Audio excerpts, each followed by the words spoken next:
Okay. Hello friends. இந்த video நம்ம 6த் standard term 1 chapter 5 தான் பார்க்க போறோம். அதாவது ஸ்டாட்டிஸ்டிக்ஸ். ஸோ அத நம்ம பார்க்க போறோம். ஸோ ஸ்டாட்டிஸ்டிக்ஸ் தான் பார்க்க போறோம். ஸோ அதுல நம்ம என்ன பார்க்க போறோம்னா, ஃபர்ஸ்ட் லேர்னிங் அப்ஜெக்டிவ்ஸ் தான் சொல்லிடுறேன். அப்புறம் நம்ம ரீகேப் பார்த்துடலாம். ரீகேப்க்கு ஒரு ப்ராப்ளம் கொடுத்துருக்கேன். அதையும் பார்த்துடலாம். ஸோ ஃபர்ஸ்ட் லேர்னிங் அப்ஜெக்டிவ்ஸ் என்னன்னா, first objective to understand the necessity of collecting data. So collecting data ஏன் முக்கியம்னு நம்ம ஃபர்ஸ்ட் கற்றுக்க போகிறோம். அப்புறம் to organise collected data using tally marks. So tally marks என்னன்னு பார்த்துடலாம். ஸோ டேலி மார்க்ஸ் யூஸ் பண்ணி நம்ம எப்படி டேட்டாவை ஆர்கனைஸ் பண்ணுறதுன்னு பார்த்துடலாம். ஸோ டேலி மார்க்ஸ் தான் இருக்கிறது ஆக்சுவலாக most efficient way to organise டேட்டான்னு சொல்லுவாங்க. One of the most efficient one of the most efficient effective ways to effective ways to organize data effective ways to organize data. So இதான் பேசிக்காக நீங்கள் understand பண்ண வேண்டியது. To organise data. ஸோ நம்ம tally marks பற்றி பார்த்துடலாம். Tally மார்க்ஸ்னால் என்னென்னு பார்த்துடலாம். ஸோ அதை அழிச்சிடுறேன். ஸோ இதை அழிச்சிட்டா நம்ம தேர்ட் பாயிண்ட் என்ன வருதுன்னா, இதெல்லாம் முடிச்சிடுறேன். To understand the need for scaling in pictograms. So pictographs. So ஸ்கேலிங்னா என்னென்னு பார்த்துருவோம்.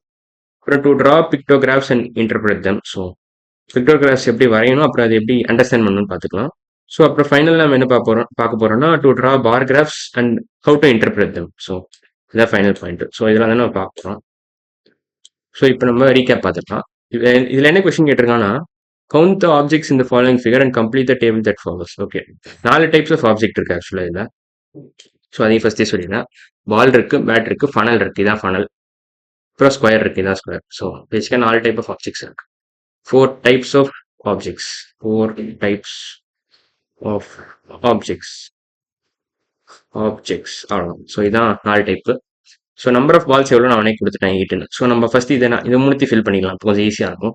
நம்பர் ஆஃப் பேட்ஸ் பார்த்தீங்கன்னா, இங்கே ஒன்று இருக்கு, இங்கே ஒன்று இருக்கு, இங்கே ஒன்று இருக்கு, இது ஒன்று, அப்புறம் இது ஒன்று, அப்புறம் இது ஒன்று. ஸோ எத்தனை டிக் மார்க்? 1 2 3 4 5 6.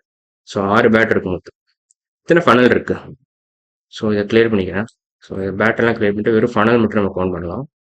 ஸோ கிளியர் பண்ணால் கொஞ்சம் ஈஸியாக வசதியாக இருக்கும் உங்களுக்கு கவுண்ட் பண்ண. So 1 funnel, 2 funnel, 3 funnel, 4 funnel, அவ்வளோ 4 ஃபனல் தான் இருக்கும். So 4 funnel. எத்தனை ஸ்கொயர் இருக்கு?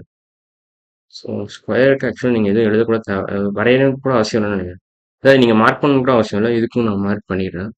எத்தனை ஸ்கொயர் இருக்குன்னா, இங்கே 1 1 2 3 4 5 6 6 ஸ்கொயர் இருக்கு. So we have 8 bats, 6 bats, 8 balls, 4 funnel, 6 square ஆகும்.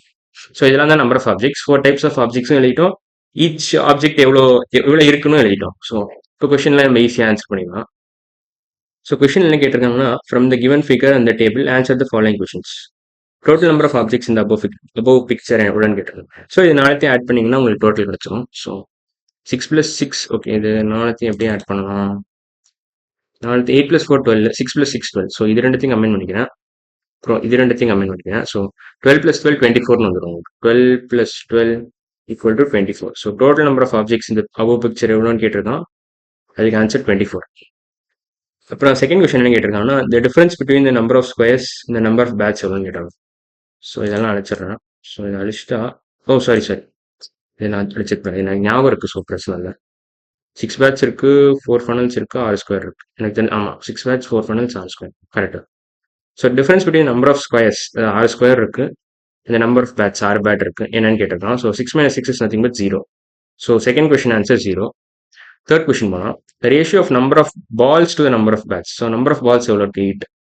8 is to number of bats எவ்வளோ இருக்கு? 6. ஸோ 8 is to 6 எவ்வளோன்னு கேட்கலாம்.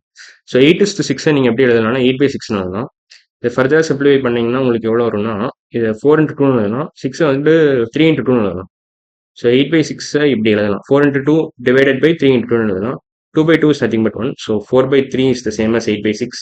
இதை இன்னும் ஃபர்தராக சிம்பிளிஃபை பண்ண முடியாது. So 4/3 is the right answer. So ratio of number of balls to number of bats is nothing but 4:3. 4:3 ஆ. So what are the objects equal in number? So அதை நம்ம எழுதிட்டோம். இல்லை, பேட் 6 இருக்கு, 4 ஃபனல் இருக்கு, 6 ஸ்கொயர் இருக்கு, 8 பால் இருக்கு. ஸோ அதெல்லாம் தான் ஈக்குவல் நம்பர்னா இதான் அதுக்கான answer. So fourth question answer இதான். இதுதான் ஃபோர்த் கொஸ்டினோட answer. Answer for fourth question. Last question பார்க்கலாம். how many more balls are there than the number of bats? So எத்தனை பால் அதிகமாக இருக்கு? ஸோ குவான்டிட்டி கேட்குறான். ஸோ 8 பால் இருக்கு, 6 பேட் தான் இருக்கு. ஸோ அதை ஃபர்ஸ்ட் எழுதிக்கிறேன். We have 8 balls, 8 balls. We only have 6 bats. 6 bad தான் இருக்கு.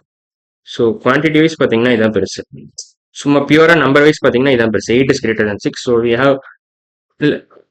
So we have two more balls. 2 more balls than the number of bats. 2 more balls than the number of bats. Than the number எப்படி எழுதிக்கிறேன் of bats. அவ்வளோதான். So இதான். So இன்னைக்கு video நம்ம recap ஒரு கொஸ்டினும் முடிச்சிட்டோம், ரீகேப் பார்த்துட்டோம், அப்புறம் லேர்னிங் அப்ஜெக்டிவ்ஸும் பார்த்துட்டோம். அடுத்த வீடியோ நம்ம என்ன பார்க்க போறோம்னா டேட்டானா என்னன்னு பார்த்துட்டோம். இன்ட்ரடக்ஷன் டு டேட்டா அதான் பார்க்க போறோம். ஸோ இன்னைக்கு வீடியோ அவ்வளோதான். அடுத்த வீடியோவில் பார்க்கலாம். பாய்.